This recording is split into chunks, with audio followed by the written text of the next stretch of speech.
Okay, good morning, early shift. Morning. Why am I even here? Why are you punishing me? I'm not punishing you, but sometimes you have to do an early shift. Okay, Sasha's also here.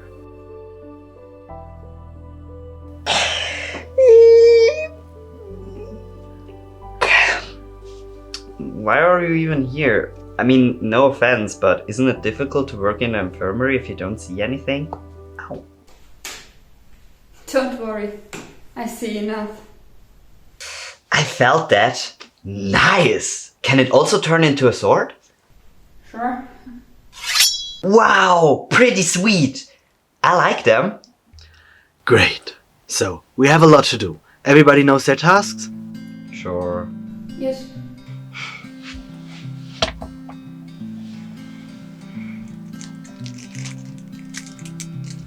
Okay, so blood pressure, got it. And?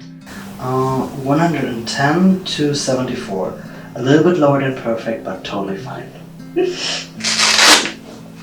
Nice.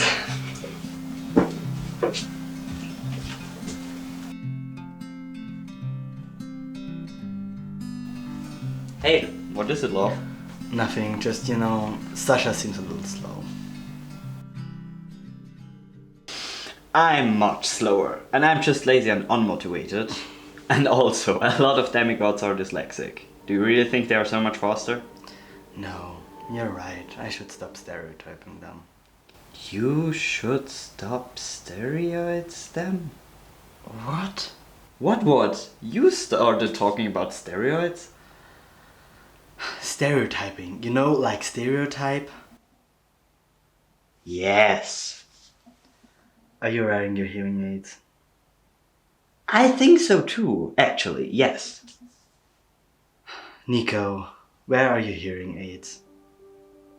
My pocket? And what are they doing there?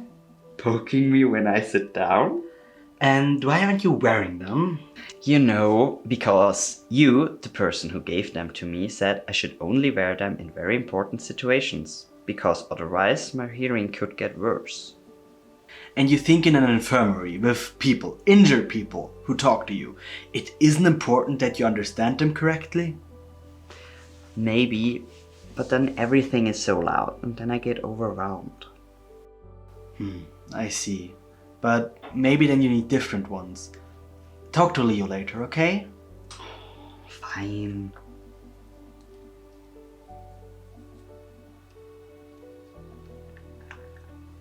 Okay, what's next?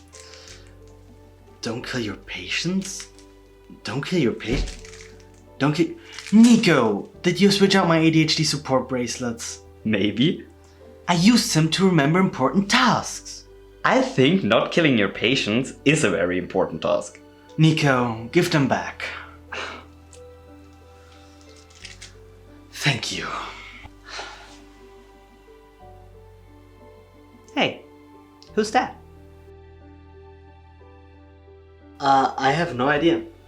What? Well, they just come and sit here every day. What's her name? Nico, what's the third rule of the infirmary? Wear protection? No, that's the first.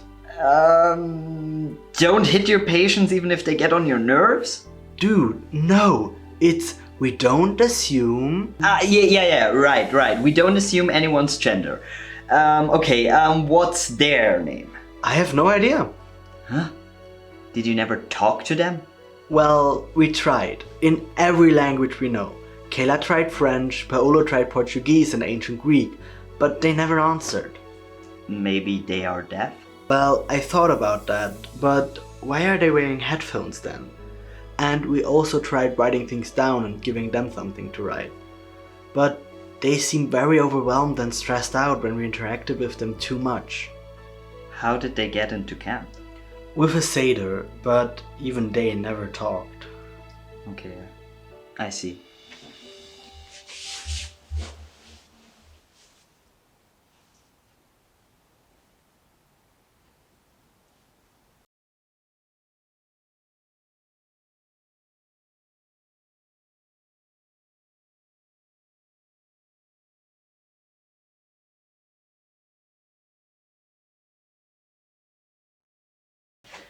Okay, her name is Penelope. When did you learn sign language? Well, my doctor, AKU, told me I should think about my ears and hearing problems, so I thought it would be a good and useful thing to learn American Sign Language. But she's much faster and better than I am. She probably grew up with it. Makes sense. She told me that she isn't completely deaf, but mostly, and that the most sounds she hears are too loud or not nice. That's why she's wearing noise-cancelling headphones, to avoid nasty sounds and to stop people from talking to her, because she gets overwhelmed pretty easily. That checks out, I guess. Yeah, but she stays here because it's quiet, you know, because the patient needs to rest, and if there is an emergency, she just leaves. Yeah, camp can get quite loud and busy, and she's probably still in the Hermes cabin, so no privacy or rest. Exactly. What about the writing thing? Why didn't she answer that?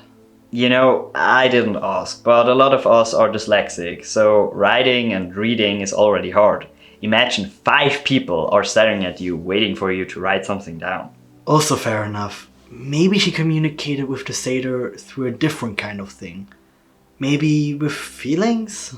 You mean like in Detective Pikachu? He can't understand me, but he understands what I feel? Kind of. Don't laugh about it.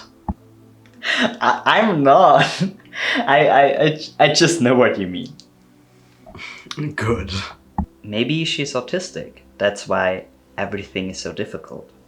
Well, sure, it could be, but you know, a diagnosis is not the most important thing in the world. It's more about reducing negative symptoms and giving everyone the best quality of life possible.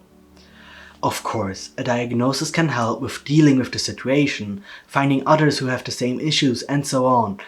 But still. Yeah, I never thought about this way. I always believed that you need a diagnosis for a good treatment. Well, sure, it helps to get to the right treatment faster, but a good doctor would try to reduce your negative symptoms without being completely sure about your diagnosis. The health system here isn't good, is it? Well, the health insurance can be a big issue, so maybe if you can't afford that or have to wait, I think it's the best, most important thing to take care of your negative symptoms as good as possible and take care of yourself, as long as you don't harm others. So, what are we going to do with her? For now she can stay, but we need to talk to Chiron about that. Maybe she can have a separate part or room in the big house or in a cabin? Sounds good to me. I mean, we should think about that more in general. We have a lot of neurodivergent people in camp. Gesundheit? You know, people who aren't like the normies. You know, people like you with ADHD or autism. Although I think we should start to support the other disabilities as well. You know, make some wheelchair ramps or get some blind support technology. I talked to Sasha and they told me that they have 10 to 20 minutes longer when they have to read a text from Chiron's boring history lesson, just because we don't have a magnifying TV. That sounds horrible. And of course they don't want to ask all the time that someone reads it to them.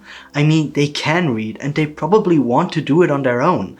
And just because one fucking device is missing. Also, it must be exhausting to ask for stuff like, could you please move away from the blind stripes? So many people are just casually standing there not giving a damn. Yes, and I know we can't buy everything all the time to support everyone, but like this machine, it's a once-in-a-lifetime investment and more than one person can use it. Absolutely. And like other small things, is it too much to ask for to make a small ramp for Dana? Who? The girl with a wheelchair. Yeah, I mean, the money for support things will always be an issue, but there are plenty of things we can do without money. Oh, absolutely. Make space for people with wheelchairs, canes, and blind people, so they can reach and get all their stuff without any issues. Yeah. Also, make some space for people who are carrying a medical card around their neck or so, where it says, hidden disability. Please be patient. There will be a reason why they have a card and don't scream it at everyone. They probably don't want to talk or even can't. And also, stop petting service dogs or animals. I know, but they are so cute. But no, you are absolutely right. But now, back to work. See you later. See you. Okay, what's next? Okay.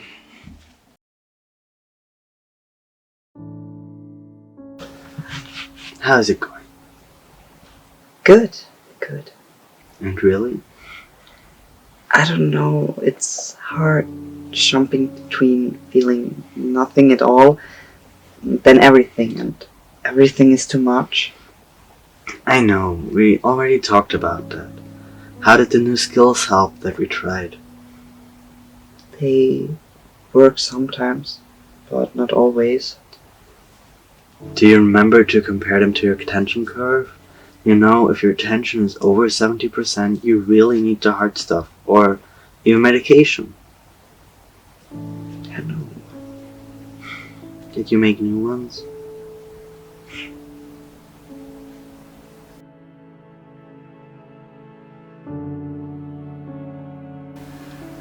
What's wrong, Lacey? I feel ashamed. I was clean for so long, and now I feel like I am. I really want to quit, but I know. Don't be so hard on yourself. You were clean for over 2 weeks. Give yourself some credit for that. It was a lot of work. It's an addiction after all. yeah, but the others say I'm just doing it for attention. I really try to hide them, but sometimes it's just too hot, or I'm in the changing room.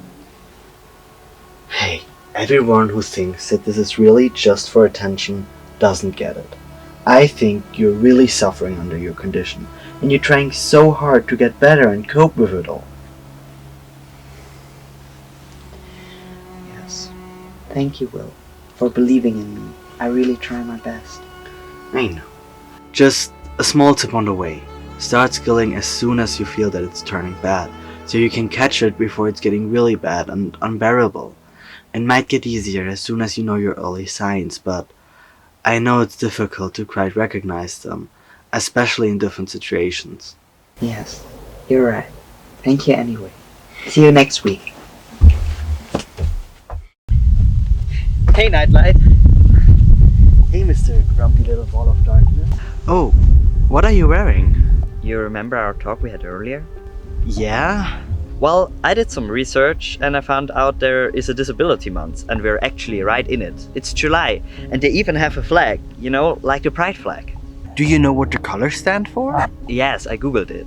So, red is physical disability, yellow or golden is neurodivergent, white is invisible or undiagnosed disabilities, blue is mental disability, and green is sensory disability.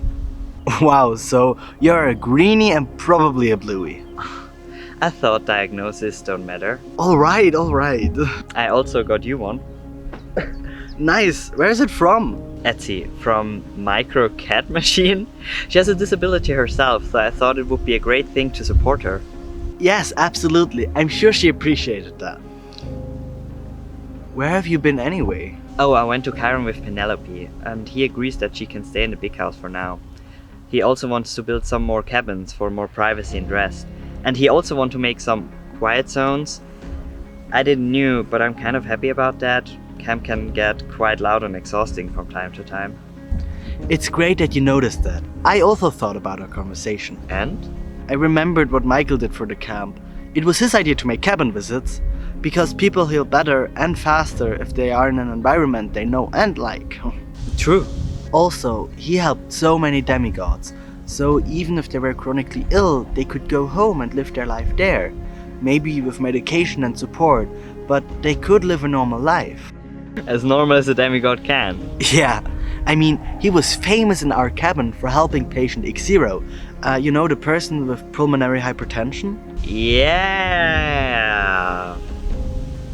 A really rare medical condition. It appeared untreatable for a very long time, but he did it. I want to continue his legacy. And you will. You're wearing them? What? Yeah, you know, I don't need to be ashamed of them. Especially not if they help me in my daily life. And I also can be a good example for younger campers. I love you, Death Boy. I love you too.